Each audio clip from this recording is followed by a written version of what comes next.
Akalar 50 zilan bo'lsin deb talab qildilaringiz, o'shaning uchun Atidan bozorga tushdik. E'tiboringizga 2005-yilda ishlab chiqarilgan restyling variantdagi gaz 53 taqdim etamiz. Samasval, zavodskoy, gazlari bor, benzinda bemalol yuradi, muammosiz. Motori zavodskoy o'ziniki 8 silindrli motor bo'ladi. Bilsalaringiz, gaz datchiklari bor ekan, ishlaydi как положение. Xo'p, Magikar pultlari bor, konditsionerlari bor. Orqa kameralari qo'yilgan, qimmat Pioneer magnitofonlari qo'yilgan, juda ham komfort qilingan mashina ekan akalar. Bemalol murojaat qila olasizlar, kontaktlarni qoldiramiz. Samasval ekan, 10 tonna yukni bemalol olib yura oladi deyaptilar egalari.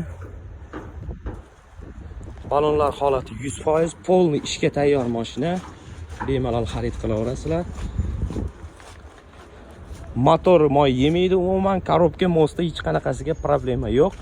Juda ham idealniy sosteniyadagi 53 xarid qilish istagida bo'lsalaringiz, bemalol qo'ng'iroq qilsalaringiz bo'ladi. Narxini 14,5 ming deyilyapti, yana ustida gaplashamiz deyilyapti. Bu yerda самый главный yutug'ingiz yili yangi. Mana kontaktlari, bemalol bog'lansalaringiz bo'ladi.